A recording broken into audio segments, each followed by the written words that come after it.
Eh bien, bonjour à toutes et à tous. Nous allons pouvoir commencer. Bienvenue à cette table ronde au cours de laquelle nous allons parler d'un sujet d'une grande actualité, c'est celui de la décarbonation de l'immobilier, avec comme corollaire les questions sous-jacentes de la facture énergétique des bâtiments et bien évidemment des moyens et des solutions pour répondre à ces impératifs. En France, vous le savez tous, mais je vais quand même vous rappeler ces chiffres.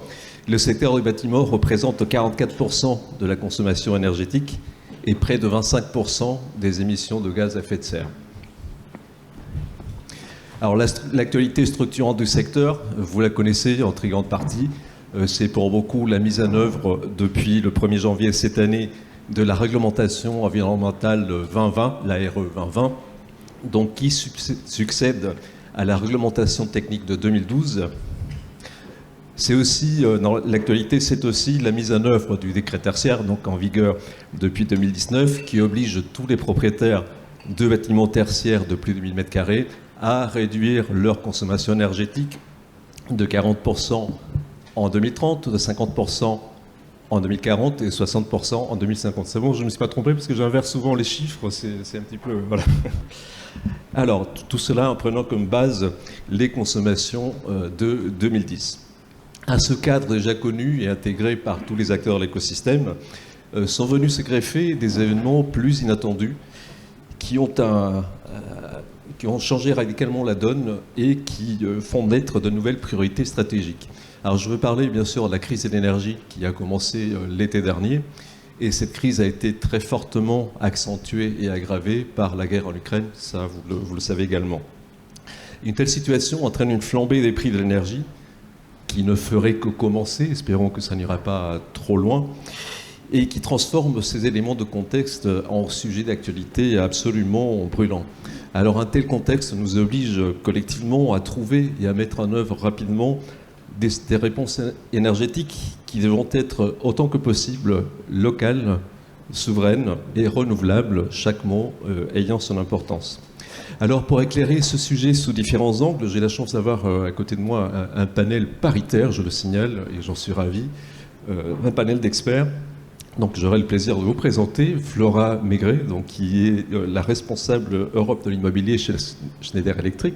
Bonjour. À mes côtés, Cindy Demichel, donc, qui est la présidente et cofondatrice Celsius Energy. Bonjour, qui nous reçoit chez elle. Benoît Jobert, qui vient en voisin, directeur général d'Optique 2000, dont le siège est situé à quelques centaines de mètres d'ici. Et Alexandre Florentin, qui est à la fois élu de la ville de Paris, donc conseiller délégué à la résilience aux enjeux climatiques et expert énergie-climat au sein du cabinet Carbone 14. Alors Cindy, ma première question sera pour vous. Donc nous sommes chez vous. Celsius est une jeune société qui grandit très vite.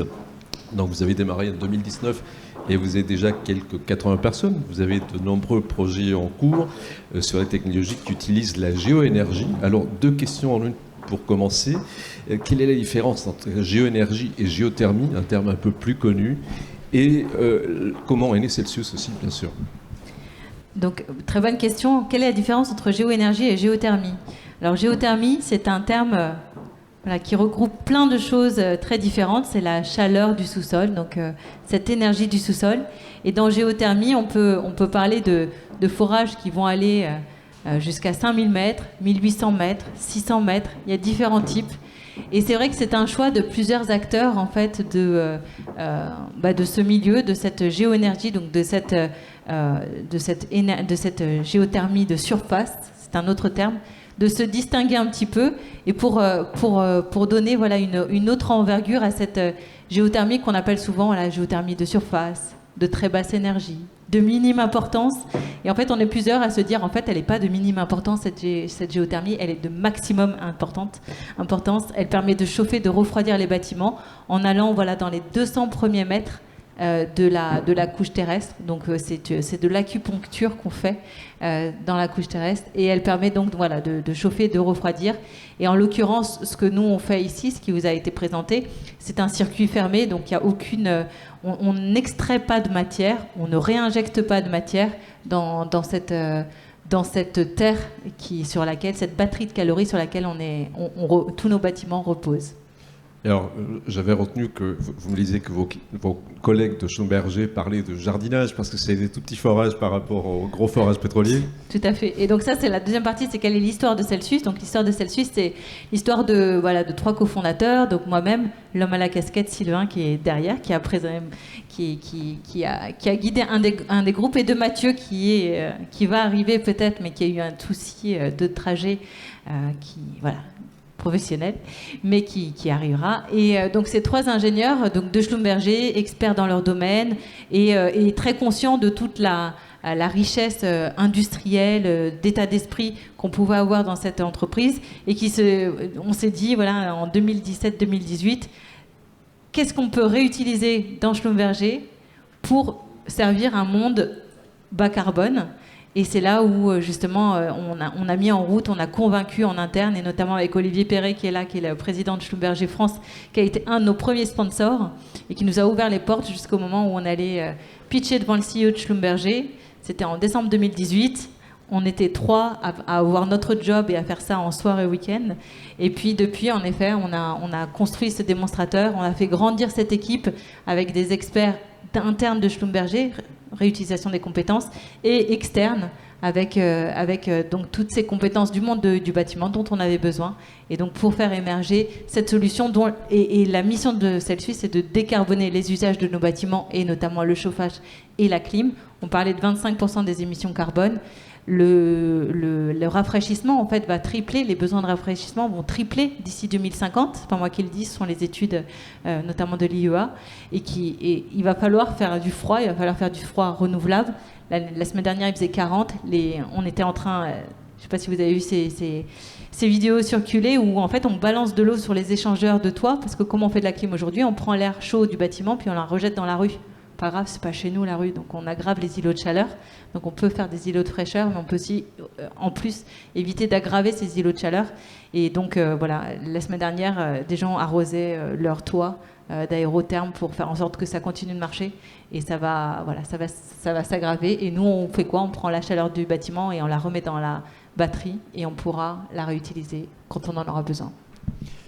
Alors, vous avez commencé à répondre à la question que je vous posais, mais j'aimerais qu'on aille un tout petit peu plus loin. Comment vous exploitez cette géoénergie, puisqu'on vous êtes des forages, mais vous n'injectez rien, vous ne prenez rien sur la Terre. Voilà, donc nous, on a cette approche système, et vous l'avez vu, donc je ne vais pas y revenir trop, mais on prend le besoin du bâtiment, les capacités thermiques du sous-sol, et puis on va créer un échangeur souterrain. Donc c'est un échangeur, on circule de l'eau qui va se charger de calories, et il est remonté à la surface, et avec la pompe à chaleur, on démultiplie pour faire de la chaleur en hiver, et en été, on démultiplie dans l'autre sens, et on va pouvoir rediffuser la chaleur dans le sous-sol. Donc ce sont des forages, mais on n'est pas foreur. On fait vraiment toute la solution clé en main, avec la conception la plus intelligente qui s'adapte aux contraintes foncières, la réalisation qu'on est en train de faire chez certains d'entre vous, et puis ensuite le suivi de performance pour être sûr que les performances qu'on promet au départ, elles sont toujours là, et voire même on va les améliorer avec des systèmes d'intelligence pour consommer un minimum d'énergie. Pour 1 kWh électrique, on fait 4 kWh de chaud. Vous pouvez chercher, il n'y a pas d'autres solutions qui peuvent faire ça, c'est la géothermie et c'est tout. Et pour 1 kWh électrique, on peut faire 6 kWh de froid. Et c'est pareil, c'est la solution la plus vertueuse. On n'est pas les seuls, on ne l'a pas inventée, mais nous, on va essayer de la rendre, la massifier et s'adapter aux contraintes, notamment foncières. Et quelle pourrait être, à votre avis, la place de la géoénergie dans notre mix énergétique dans les années à venir? Il y a un institut allemand, le Fraunhofer, sans l'accent, qui prévoit qu'en 2050, en Allemagne, un bâtiment 9 sur 2 sera connecté à cette géoénergie. Et encore plus impressionnant, dans le parc existant, il prévoit qu'en 2050, encore une fois, un bâtiment sur 3 sera connecté à la géoénergie, donc en rénovation thermique. Et si on regarde la Suisse, par exemple, c'est un pays qui est 8 fois plus petit que le nôtre, et on fort 8 fois plus. Si on était juste aussi dynamique, pas plus, que nos amis suisses, on pourrait installer chaque année 1 gigawatt, l'équivalent d'une tranche nucléaire, chaque année supplémentaire, pour faire en sorte de chaleur renouvelable et de froid renouvelable. Donc c'est un rôle majeur qu'on doit tenir, et on travaille d'ailleurs avec plusieurs acteurs, il y en a ici dans la salle, à promouvoir un plan de géoénergie nationale qu'on appelle Perséphone. On pourra en parler, pourquoi on appelle ça Perséphone, parce qu'on n'est pas que des experts, on a aussi un petit cœur qui bat. Et justement pour faire avancer cette énergie de notre sous-sol dans le radar à plus haut niveau. Florent Maigret, je me tourne vers vous. Schneider Electric accompagne de nombreux secteurs de l'économie dans leur démarche de décarbonation, donc il s'agisse de l'industrie, du data center ou du bâtiment. Mais vous êtes là surtout aujourd'hui pour nous parler de votre propre expérience de décarbonation de votre parc immobilier à vous. Alors, quels sont vos objectifs et quelle est votre méthode ? Bonjour à tous. Les objectifs, depuis quelques années, c'est une réduction très forte de la consommation énergétique. C'est d'abord la base de l'ensemble de nos sites en exploitation. Donc on est entre 5 et 10% par an, tout confondu. Et on a depuis maintenant 3 ans ce qu'on appelle en interne Carbon Pledge. Alors il y a beaucoup d'acronymes anglo-saxons, je suis désolée par avance. C'est comme ça, avec l'objectif numéro 1 qui est 2025 neutre carbone. Ça veut dire que toutes les émissions de CO2 liées à l'exploitation de nos sites devront être compensées. Et 2030, on sera ce qu'on appelle, nous, net zéro carbone, c'est-à-dire plus aucune émission de CO2, tout simplement.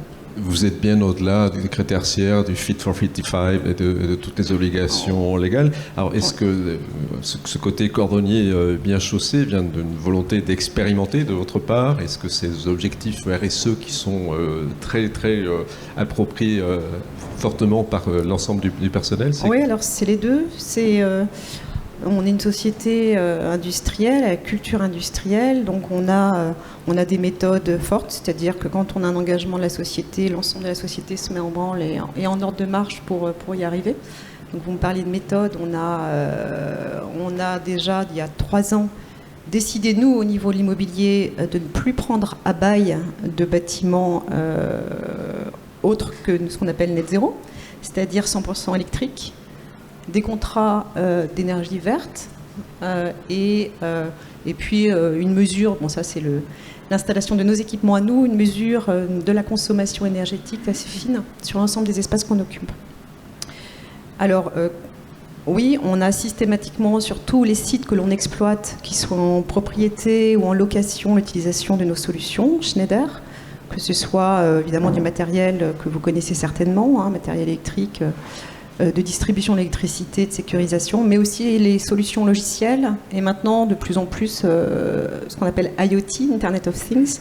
Donc on a de l'intelligence embarquée sur l'ensemble de nos bâtiments qui permet, je vais me lancer, vous m'arrêtez si qui permet d'une part de remonter de la donnée, c'est-à-dire qu'on sait tout ce qui se passe dans un bâtiment, évidemment au niveau de l'occupation en premier lieu, et d'autre part de piloter finement. Donc on a finalement un système nerveux qui est installé sur nos bâtiments avec un cerveau qu'on appelle une GTB et qui permet d'obtenir de très bons résultats. Voilà. On ne fera pas la transition énergétique sans le numérique.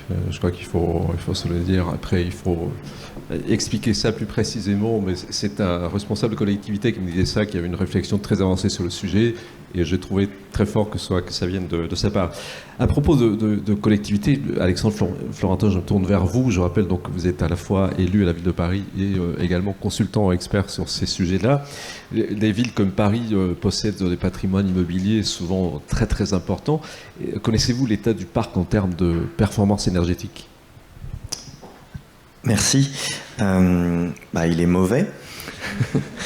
Mauvais ou très mauvais ? Non, je crois qu'il est à l'image du reste du parc. Donc, il n'est pas prêt, en tout cas, à ce qui arrive. C'est ça. Parce qu'on peut mettre des étiquettes dans tous les sens. La question, c'est est-ce que le territoire, et donc là, j'élargis un tout petit peu par rapport à la question de l'administration, est-ce que le territoire, après, est prêt à ce qui est en train d'arriver, à savoir une crise énergétique, une crise sur les matières premières, et un climat qui change très fortement avec un avenir climatique où quand même il faut s'attendre à des vagues de chaleur de 4 semaines avec des pics à 50 degrés. Puisque 2003 serait la norme, l'exceptionnel c'est ce que je viens de vous dire. Et dans ce contexte-là, on ne va pas tourner autour du pot, on n'est pas prêt. À mon sens, la question de la vivabilité du territoire se pose à un certain horizon, si on ne change pas de braquet très fortement. Et ça se pose au niveau de l'administration, ça se pose au niveau du parc immobilier dans son énorme variété à Paris, parce qu'on parle certes de l'administration, mais il y a des écoles, il y a certains collèges, lycées, parce que Paris est très particulier en termes de gestion administrative. Vous avez... et certes, la question se pose au niveau des bâtiments, mais aussi de ce qu'il y a en dehors, et puis vous avez le parc privé. Et sans rentrer dans le détail des chiffres de performance ou des moyennes de performance, il suffit de discuter avec des étudiants qui vivent sous les toits de Paris. Peut-être qu'il y a des parents dans la salle qui avaient des enfants dans des classes à Paris la semaine dernière. Et les retours qu'on m'a fait étaient que la question se posait de savoir de laisser ses enfants ou pas dans la classe vendredi. Il y a un collège qui a fermé. Et donc, toute la question politique, c'est est-ce qu'on arrive à regarder les choses en face et à mettre les bons moyens d'investissement dans un contexte aussi où les finances de la ville ne sont pas au top. Et alors, vous venez de dire, on vient de vivre une canicule précoce qui rappelle que le changement climatique est déjà là, c'est pas 2050, c'est maintenant, ça commence maintenant. Donc, si j'entends bien, les villes ne sont pas suffisamment préparées à cette accélération. Est-ce qu'elles étaient déjà dans les rails pour une prévision peut-être un peu plus étalée du changement climatique ? Oui, alors historiquement, la ville de Paris a toujours été très volontaire sur cette question. Je crois que c'était la première ville de France à avoir un plan climat. C'est à vérifier, en tout cas, elle était dans les premières, ça c'est certain. La ville a fait beaucoup de choses, mais le changement climatique a plutôt tendance à s'accélérer par rapport à les prévisions qui étaient communiquées en moyenne. On a trop peu regardé les prévisions les plus extrêmes en se disant voilà, il y a une prévision qui nous dit ça, une prévision qui nous dit ça, donc on va travailler sur la prévision du milieu. Or ça, intellectuellement, c'est pas comme ça que le climat fonctionne. Et plus précisément, il y a certains événements auxquels on s'attendait plutôt en 2050, il faut qu'on s'y prépare pour 2030.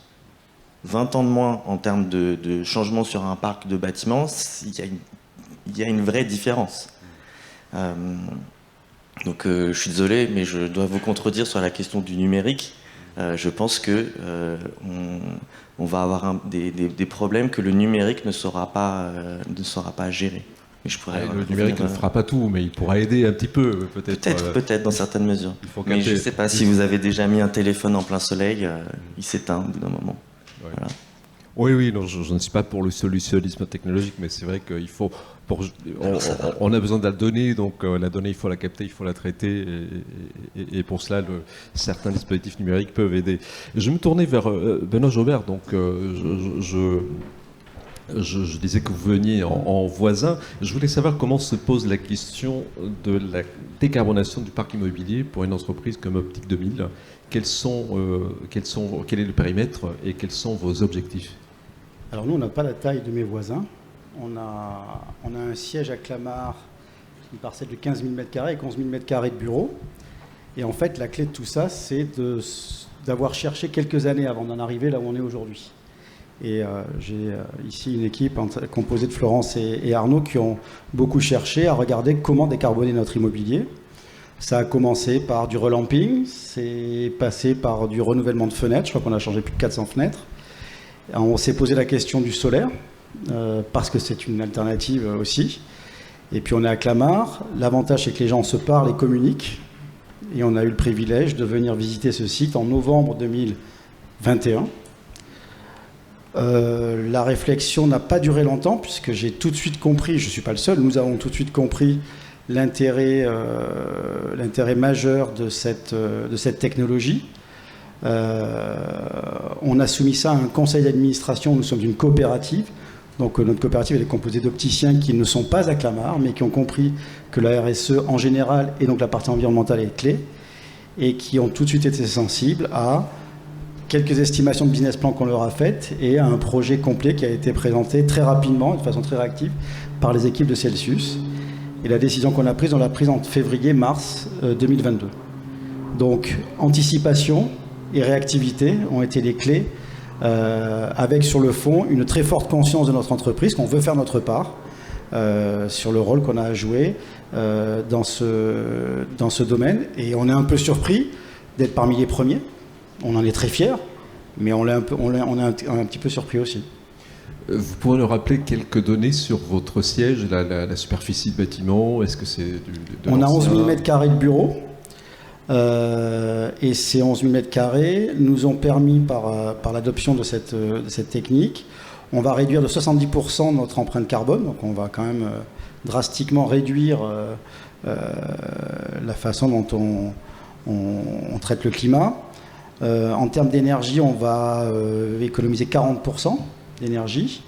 Et en termes de facture énergétique, ça c'est la chose qui a été la plus drôle à calculer, puisqu'on a pris des hypothèses au départ d'évolution à 5% l'an de gaz et électricité. Alors qu'on a discuté avec les équipes, moi je pensais que c'était conservateur, mais je ne m'imaginais pas que c'était si conservateur. Donc les premiers retours sur investissement, ils ont été établis à 5-6 ans. Là, je pense qu'on doit être à 9-10 mois ou 12 mois maximum, quoi. Donc, alors, on va parler de coïncidence, de chance. Je peux vous dire que mon conseil est ravi de ce qui se passe actuellement, en tout cas pour nous. Ça, c'est très clair. Avant que vous entendiez parler de cette solution Celsius en voisin, comme vous l'avez dit, vous connaissiez un petit peu, est-ce que vous étiez posé la question de ce type de technologie, ou même de la géothermie, qui est plus largement connue en Île-de-France, facilement accessible en Île-de-France en général? On en avait entendu parler, mais je pense qu'il faut être clair, le voisinage de Schlumberger a été clé pour nous. Et le fait d'avoir, et ça je pense que c'est aussi important, que Celsius ait proposé et ouvert son site avec la façon dont il le market, parce qu'il faut, soyons clairs, c'est aussi un marketing efficace et intelligent, ça a été aussi quelque chose d'important pour nous. Alexandre Florentin, quel regard portez-vous sur une technologie comme celle qui est présentée ici? Est-ce qu'elle fait partie de la réponse aux questions que se posent les villes en matière de qualification et surtout de refroidissement, puisque effectivement, comme l'a dit Cindy, la demande de refroidissement va accroître de manière beaucoup plus importante que celle du chauffage?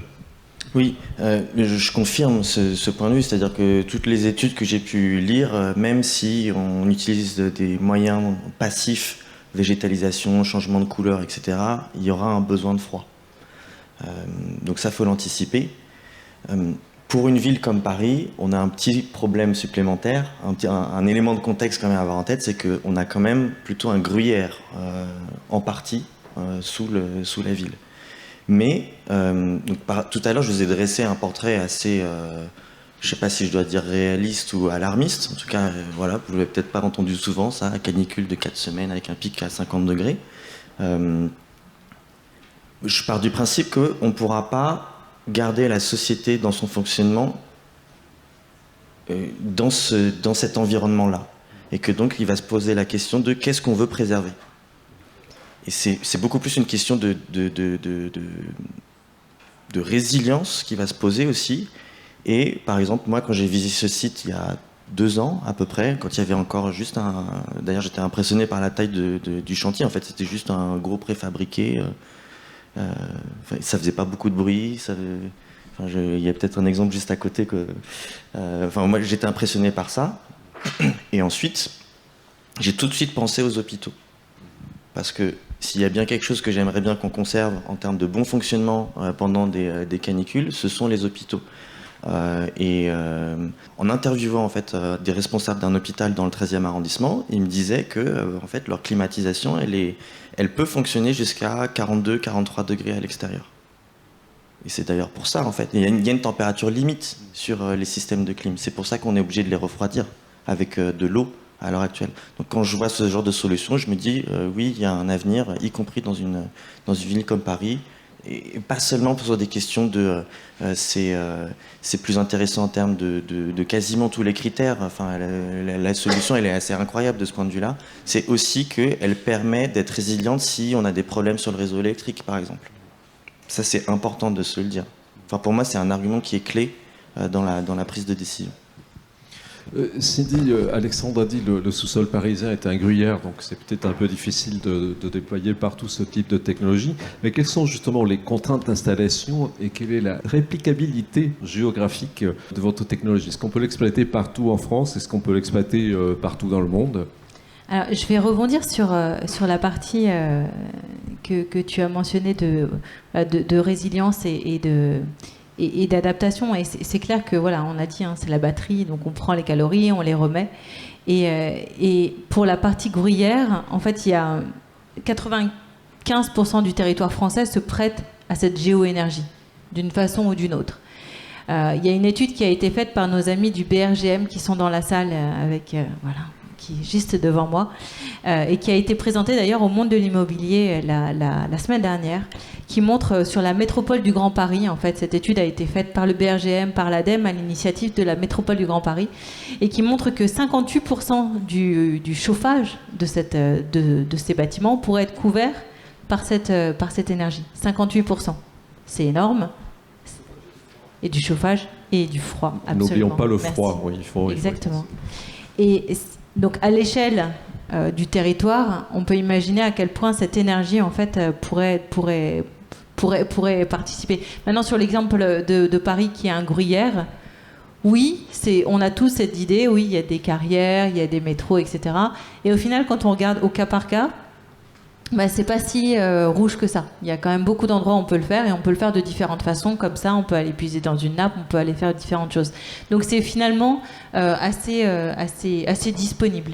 Et quand on parle en effet d'adaptation, etc., je pense qu'aujourd'hui, notre mission, et avec d'autres, hein, c'est de massifier ces solutions-là. Et c'est là où je pense qu'il y a deux leviers. C'est le levier de l'industrialisation de deux formes, c'est-à-dire en termes techniques, opérationnels. Donc c'est ce qu'on fait, et on fait ça avec d'autres, avec des NG, avec des constructeurs, avec des promoteurs, sur la massification finalement de ces projets. Et puis on a parlé de finances, parce qu'en effet, les finances des villes, les finances des entreprises sont pas extensibles, et que ça reste un frein. C'est pas juste la solution magique, c'est que ça coûte un peu plus cher que de mettre une chaudière au gaz ou un aérotherme sur le toit. Et donc il y a aussi des financeurs qui sont là, alors qui peuvent prendre pareil plusieurs formes, hein, des énergéticiens, des concessionnaires, des financeurs, et qui peuvent aussi participer à ce changement en prenant leur part sur cette partie-là. Et donc voilà, c'est un peu la façon dont on peut contribuer et industrialiser, massifier ce genre de solutions. Alors, est-ce que les solutions à base de géoénergie bénéficient d'un accompagnement spécifique, comme le fonds chaleur par exemple? Est-ce que vous êtes éligible parce que c'est quand même assez nouveau. Tout à fait. Donc cette solution-là, cette installation a bénéficié donc du fonds chaleur de l'ADEME et d'une partie de subvention de la région Île-de-France. Donc toutes les régions ont leur fonds, et l'ADEME a ce fonds national qui est géré de façon régionale. Et évidemment, donc là on a notre troisième, il y avait l'homme à la casquette qui est là, et puis il y a notre directeur technique qui est arrivé, je l'ai vu, qui est juste là, et qui travaille avec les équipes sur justement la simplification de ces procédés, et donc la réduction aussi des coûts pour que ce soit de plus en plus accessible. Mais évidemment que les subventions sont là, et les subventions sont là pour tout un tas de choses, hein, que ce soit la biomasse, les réseaux de chaleur, etc. Et quand on discute, et j'avais discuté avec le ministère de l'Environnement l'année dernière à ce niveau-là, en termes de méritocratie, combien ça coûte d'éviter une tonne carbone avec un réseau de chaleur, avec de la biomasse, avec de la rénovation thermique? En fait, avec la géoénergie, ça coûte peut-être cher au départ, mais on est de l'ordre de, si je ne m'abuse, de 100 à 200 € la tonne évitée. Et quand on parle d'un réseau de chaleur à construire, on est de l'ordre de 1000 € la tonne évitée.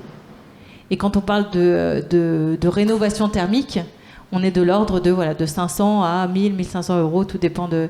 Et loin de moi l'idée d'opposer les leviers, mais simplement de dire que tous ces leviers doivent être actionnables. Et alors qu'on a cette idée de dire je vais faire la sobriété, et après ce qui reste, je vais le passer au vert, et peut-être qu'à un moment donné, parce que ça s'accélère, il faut qu'on utilise tous les leviers qui sont à notre disposition, faire de la peinture, mettre la peinture sur du cool roof, mettre des îlots de fraîcheur, de l'isolant biosourcé et de la géothermie pour atteindre ces ambitions qui sont de plus en plus urgentes. Benoît Jobert, vous nous avez parlé tout à l'heure de votre retour sur investissement qui avait nettement raccourci. Sur quel volume d'investissement est-ce que vous pouvez nous donner le montant pour un bâtiment comme le vôtre? On est à un peu plus d'1 million d'euros d'investissement. On a bénéficié de certaines subventions justement parce qu'on a décidé aussi avant une date limite. On est en train de financer le chantier et on a des taux bonifiés pour ça. Donc ça prouve qu'il y a des leviers. Effectivement, il faut tous les utiliser. Et pour rejoindre ce que disait Cindy, on fait ça, mais on actionne notre levier puisqu'on va essayer de voir pour peindre en blanc chez nous, de manière à ce que la lumière soit moins sévère. Voilà. On avait aussi adopté des énergies vertes sur l'électricité qu'on consomme depuis 2 ans. Donc là, je rejoins tout à fait Cindy. On fait feu de tout bois pour justement multiplier les possibilités de réduire et d'optimiser notre installation. Alexandre Florentin, la facture énergétique des collectivités est en train de s'emballer de manière très très sérieuse pour beaucoup d'entre elles, et ce n'est probablement que le début. Y a-t-il à votre avis une prise de conscience suffisante du risque et de ce qui est en jeu, tant de côté des collectivités que les entreprises? En fait, je pose la question un petit peu sur vos 2 casquettes, à la fois votre ressenti en tant qu'élu et votre vision en tant qu'expert. Là, en 6 mois, la facture pour les fluides de la ville de Paris, elle a augmenté de 66 millions d'euros par rapport à ce qui était prévu en début d'année. Donc ça se voit. En pourcentage, ça représente... J'ai pas le pourcentage en tête. Mais 66 millions d'euros, s'ils sont utilisés là, ils ne sont pas utilisés ailleurs, on est bien d'accord. Ailleurs. Enfin, on est tout de suite... pour que vous ayez un autre ordre de grandeur, la ville de Paris, c'est un peu plus de 50 000 employés. Donc voilà, c'est quelques ordres de grandeur pour donner si vous avez des ordres de grandeur d'entreprise, voilà, c'est pas rien. Et votre question, c'était, donc là, c'est très concrètement, oui, ça augmente, c'est visible, on en discute. Et il y a un conseil de Paris début juillet qui doit justement réviser les prévisions budgétaires pour... c'est classique, hein, vous avez une révision en milieu d'année pour la deuxième moitié de l'année. Il va falloir prévoir, à minima, c'est même 66 millions, et puis ça risque de continuer à augmenter. Donc ça fait partie des éléments très concrets qui aident à la prise de conscience. Parce que une des grandes difficultés, c'est que quand vous parlez du changement climatique et que vous dites on est sur une planète finie, le prix des matières premières, de l'énergie, ça va augmenter, ça parle à une partie de votre auditoire ou de la classe politique. Quand vous commencez à mettre des euros, quand vous commencez à avoir des citoyens et des citoyennes qui vous racontent des histoires de à quel point ils ont mal vécu et certains ils ont du mal à payer leurs factures, que à l'école il fait trop chaud, etc., ça rend les choses concrètes. Donc moi je remarque que ça fait 1 an et demi que j'essaye de déclencher un mécanisme de commission temporaire ciblée sur Paris face aux méga canicules. La semaine dernière il a fallu 24 heures pour qu'on ait la signature de tous les groupes. Voilà. Et dont les groupes d'opposition, et Madame Rachida Dati a signé pour que ce travail soit lancé. Si, c'est vrai, true story. Tout le monde. Mais ça c'est important de se le dire, et ça c'est très similaire à mon expérience en entreprise. Que en fait, il faut aller chercher les gens là où ils sont, et que en fait, on regarde la réalité au travers d'un prisme sur nos valeurs. Et Madame Dati, on peut aller la toucher par rapport à son prisme de valeur. Il ne faut juste pas lui parler de la même manière que, je sais pas moi, Madame Danielle Simonet de la France Insoumise. Par exemple. Voilà. Alors, est-ce que dans ce conseil qui aura lieu au mois de juillet, la question se posera-t-elle déjà de ce à quoi il faudra peut-être renoncer? Je pose la question parce que récemment, j'étais avec les responsables de Seine-et-Yvelines Numérique qui me parlaient du problème de la facture de chauffage des collèges qui grimpe de manière incroyable. Et ils se sont déjà mis d'accord avec les principaux des collèges pour renoncer l'année prochaine à 1 voire 2 degrés de température de chauffage pour faire des économies et rester un petit peu dans les budgets qu'ils avaient décidé. Alors ça, c'est la version complètement subie. C'est-à-dire que là, ils n'ont pas le choix, ils n'ont pas le budget, et ils vont être obligés de baisser le chauffage dans cet exemple. Et j'aime bien le fait que vous introduisiez cette question du renoncement, parce que tout à l'heure je parlais de la protection, qui, soit dit en passant, est un vocabulaire qui est très utilisé dans les cercles politiques de droite. Et je crois que c'est tout le débat démocratique qu'on doit avoir. C'est qu'est-ce qu'on va chercher à protéger et en parallèle, ce à quoi on va renoncer. Et c'est finalement une sorte d'entrée dans l'âge adulte pour l'humanité, de se dire c'est plus open bar comme avant, on va avoir des choix à faire. Personnellement, je préférais qu'on les fasse en avance de manière démocratique, parce que sinon, on va devoir les faire de manière autoritaire, par défaut, à un moment donné, où, si cette canicule avait duré, elle était quand même exceptionnellement précoce et ça posait des nouveaux problèmes. C'est-à-dire que quand il fait chaud en juillet-août, vous ne voyez pas qu'il fait très chaud dans les écoles. Voilà, là, on le subissait, c'était visible. Et ce genre d'arbitrage, ils vont être de plus en plus nombreux dans les collectivités territoriales. Je crois aussi dans les entreprises. Et je vous invite à réfléchir au fait qu'une entreprise, jusqu'à présent, elle était plutôt optimisée pour un certain monde. Et que là, toute la question qui va se poser, c'est qu'il va falloir apprendre à fonctionner dans un monde avec beaucoup plus d'incertitudes. Et cette capacité-là d'adaptation, je crois que...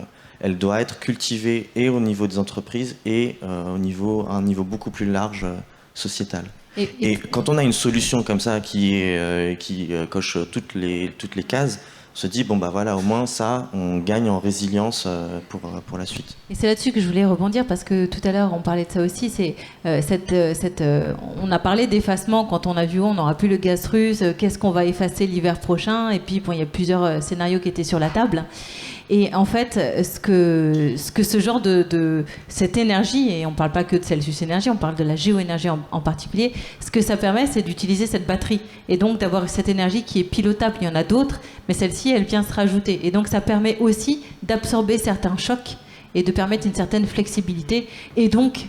de pouvoir jouer. Et là, je ne parle pas au niveau d'un seul bâtiment, mais au niveau même national, et c'est là où l'enjeu est national. Et quand on parlait de pics de chaleur et de pics de froid, on a fait des calculs, et si on changeait toutes nos chaudières au gaz et qu'on mettait que des pompes à chaleur classiques, qui sont, disons-le nous, qui sont plus faciles à installer qu'un système comme celui-là, en fait, je ne me rappelle plus exactement le chiffre, mais il fallait rajouter une quinzaine de tranches nucléaires pour alimenter en électricité cette électrification. Et si on parle de ce genre de système, qui peut être jusqu'à 2 fois plus performant que les pompes à chaleur classiques, on se situe, c'est pas un ordre de grandeur, mais en tout cas, on peut diviser par 2 la puissance supplémentaire nécessaire. Donc c'est pour ça que ça doit faire partie du mix énergétique, que ce soit encore une fois, avec nous ou avec d'autres de cet écosystème-là. Mais ça fait partie de ça, et ça permettra aussi d'adoucir les chocs, et puis de permettre des réflexions sur les effacements différentes. Absolument.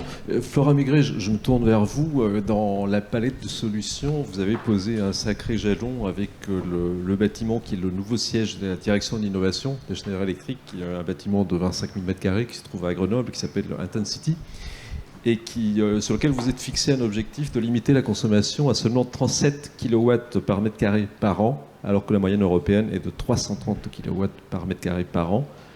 Comment atteignez-vous de telles performances ? Première chose, c'est qu'on les atteint, effectivement. Vous êtes à 40, vous n'êtes pas loin. Vous connaissez les chiffres, je vous l'ai dit. Ok. Donc on parle tous usages pour les experts. Entièrement compensé, by the way. Donc on a une géothermie sur nappe. C'est pas la première, mais on y reviendra peut-être si on a le temps. C'est pas forcément une solution qui est très facile dans l'exploitation. On a des panneaux, on a des éoliennes, on a différentes choses. Donc comment effectivement on est arrivé à cela ? Donc c'était un développement. Je ne vais pas revenir sur le montage immobilier, mais en tout cas on en avait la maîtrise.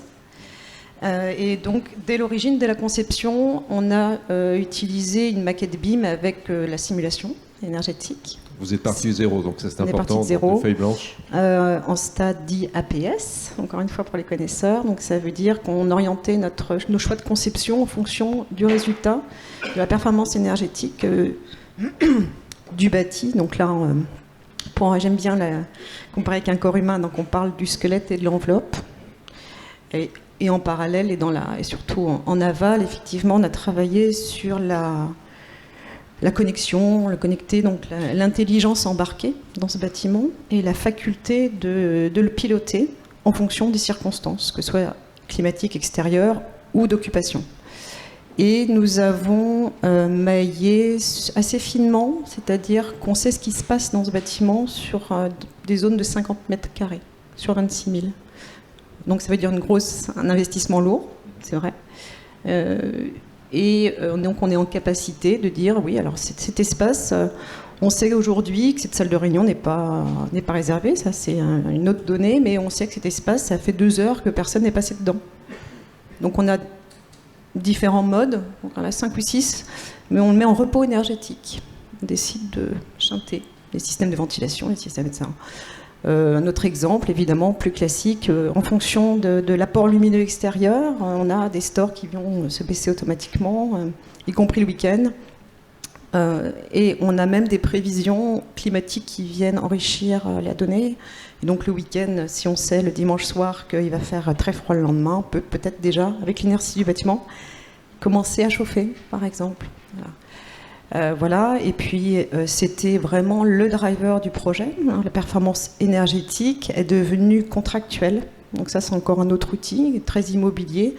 Donc on a cette performance, 37 kWh par mètre carré, est dans le contrat avec nos partenaires, à la fois le constructeur et le bailleur. Vous parliez d'investissement important. Quid du retour sur investissement, puisque l'économie quand même énergétique est substantielle? Voilà, je vous avoue qu'on n'a pas fait l'exercice. Non, c'est vrai. Étant donné que c'était notre bâtiment, évidemment, un showcase démonstrateur en fait par lui-même. Donc on n'a pas fait une solution dégradée en se disant on va rien mettre, ou on va mettre vraiment le lambda et on va comparer les deux. Et alors ces performances, les performances que vous atteignez sur Intensity, sont-elles reproductibles ailleurs? Il faut faire exactement comme vous avez fait en partant d'une feuille blanche, un nouveau bâtiment. Est-ce qu'on arrive à faire? Qu'est-ce qu'on arrive à faire? Est-ce qu'on peut le faire sur de l'existant déjà? Est-ce qu'on peut travailler sur l'existant pour améliorer très sensiblement la performance énergétique? Donc c'est reproductible évidemment sur du neuf développement par la méthode dont j'ai parlé. Sur l'existant, on l'a mis en œuvre sur la plupart de nos sièges, quand je dis nos sièges nationaux, donc selon les différentes implantations. Et également sur notre siège social à Rueil, à Malmaison, puisqu'entre 2009 et 2019, c'était donc sur 10 ans, on a dû faire 30% de réduction de consommation. Et 60% de réduction d'émissions de CO2. Donc là aussi, on a mis en œuvre la géothermie sur Naples. Je vais éviter encore une fois les mots anglais. On a mis au niveau toute l'intelligence embarquée, la GTB. On a une couverture photovoltaïque. On a différents systèmes. Donc c'est possible, ça prend du temps. Effectivement, c'est aussi surtout une histoire de CAPEX. Donc tout dépend de l'ambition de l'entreprise.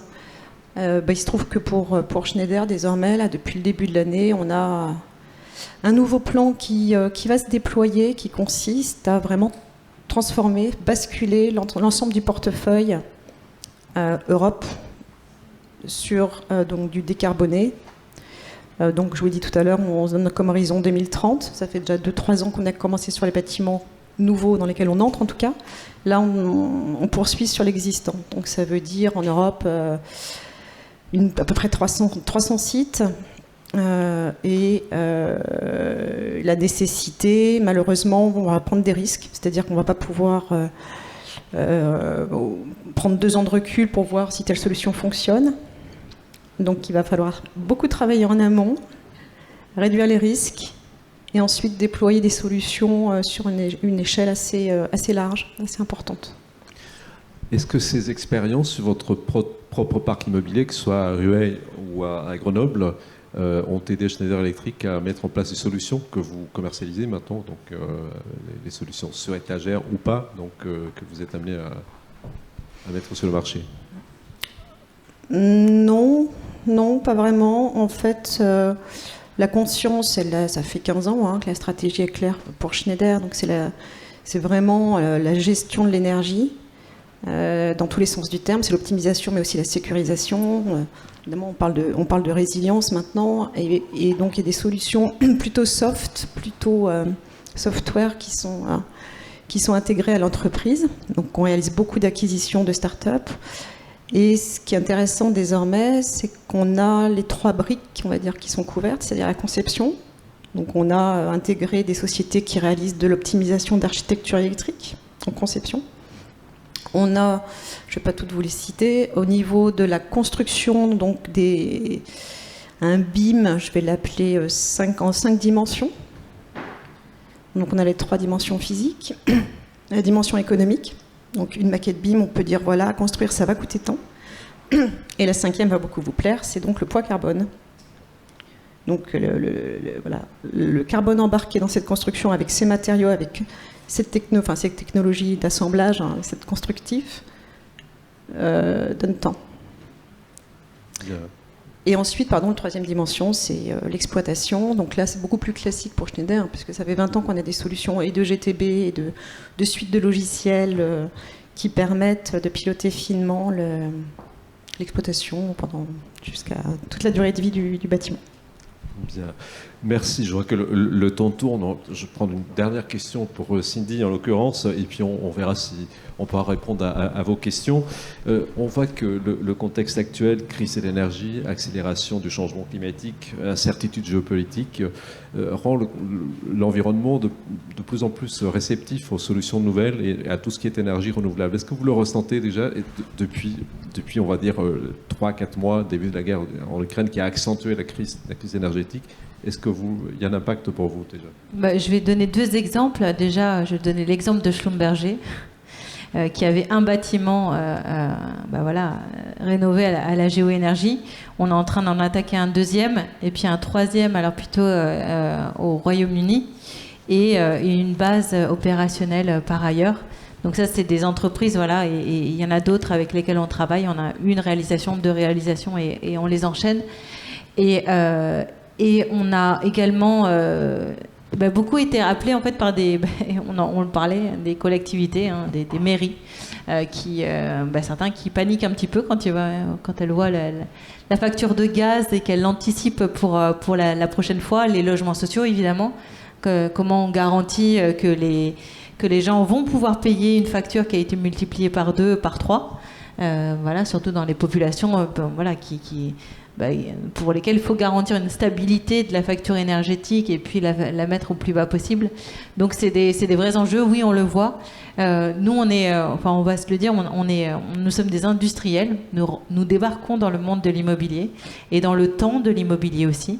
Et donc voilà, il y a des envies, et puis après il y a le temps que les projets se concrétisent, etc. Donc on travaille avec certains pour faire en sorte de s'adapter aussi à cette accélération et d'aller encore plus loin pour répondre à ces besoins. Et ça, c'est du côté également de la capacité, parce qu'on s'équipe aussi en capacité. On le disait, on était 3, on est 80. Ça dénote un engagement de la part de nos investisseurs, et puis un besoin de répondre aussi à la demande et de faire en sorte qu'on puisse massifier cette énergie. Et là, encore une fois, je pense que c'est pas tout seul qu'on va y arriver. C'est avec toute la chaîne de valeur, avec les énergéticiens, avec les constructeurs, avec les foncières et les directeurs de patrimoine, et puis avec tout le tissu industriel dont on a besoin et qui est présent pour part ici, que ce soit au niveau de la régulation, au niveau du forage et au niveau des équipements. Donc c'est comme ça qu'on essaye de participer à cette accélération. Bien. Mesdames, Messieurs, merci beaucoup de votre participation. Je crois qu'on peut les applaudir, c'est très intéressant.